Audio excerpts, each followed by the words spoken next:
Sejarah Masjid Tiban yang bertempat di Wonokerso Wonogiri ini sangatlah bagus. Masjid Tiban didirikan oleh Sunan Giri dalam pencariannya mencari kayu untuk membuat Masjid Demak di Banten. Dalam pencariannya hingga menemukan kayu yang cocok di Donoloyo Slogoimo, kayu itu pun dihanyutkan dari hulu sungai Bengawan Solo hingga sampai di Muara Bengawan Solo di pesisir utara. Beliau sempat beristirahat di Wonokerso dengan membuat Masjid Tiban dan lebih membuat masyarakat sekitar mendalami tentang ajaran agama Islam. Setelah Sunan Giri beranjak dari daerah itu, Masjid Tiban sempat lama tidak diurus hingga diurus oleh Keraton Kartosuro. Kebudayaan yang masih dilestarikan adalah upacara-upacara yang mencampurkan adat Jawa dengan adat Islam. Salah satunya adalah ingkungan selikuran dan kondangan dalam peringatan Tahun Jawa dan Tahun Islam.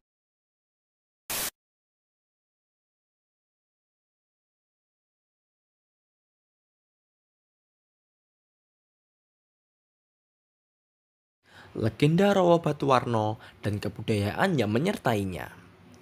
Pada zaman dahulu, di tempat yang sebelum dijadikan Rowo, tempat itu menjadi hunian Bima Suci. Rowo bisa tercipta karena ambisi Bima merubah daerah yang sekarang Sumberjo menjadi laut. Bima mulai menggeruk tanah yang sekarang menjadi Rowo itu. Lalu, kumpulan kerukan dari Rowo tersebut menjadi Gunung Krantil yang berada tepat di bagian barat dari Rowo. Namun, di tengah perjuangannya, Bima ketakutan dikarenakan bunyi orang yang menumbuk padi dari desa Pengkol. Akhirnya, Bima pergi entah kemana dan sekarang kerukan itu dijadikan salah satu tempat wisata daerah Batuwarno. Dan kebudayaan yang ditinggalkan dari cerita Rowo itu adalah sesajen setiap malam suro. Kebudayaan ini terus dilestarikan dikarenakan ketakutan warga akan surutnya Rowo yang membuat beberapa orang di sekitar Rowo hilang akal.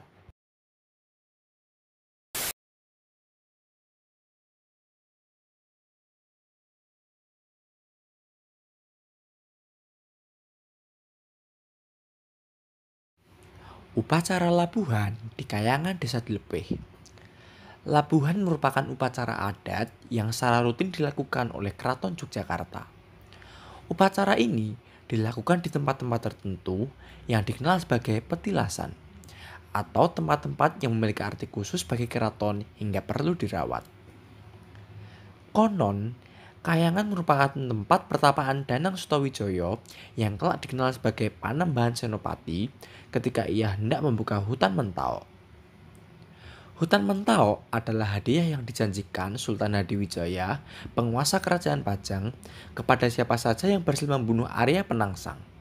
Hutan Mentao yang dibuka inilah yang kemudian berkembang menjadi pusat kerajaan Mataram Islam, cikal bakal Kesultanan Yogyakarta dan Kesunanan Surakarta. Selama bertapa di hutan Kayangan Dilepeh, Danang Sutawijaya dibantu kebutuhan sehari-harinya oleh Nyai Puju, warga yang tinggal di daerah itu. Konon, Nyai Puju dan keturunannya inilah yang kemudian diberi tanggung jawab untuk menjaga dan merawat bekas pertapaannya setelah Danang Sutawijaya menjadi Raja Mataram. Lingkungan sekitar pertapaan tersebut terletak di lembah sungai dengan batu-batu dan pohon besar, serta sebuah air terjun yang menghiasi sebuah tebing. Terdapat dua pertapaan yang keduanya berada di bawah sebuah batu yang sangat besar, Selo Bedek dan Selo Payung. Di Selo Payung inilah upacara labuhan dilaksanakan.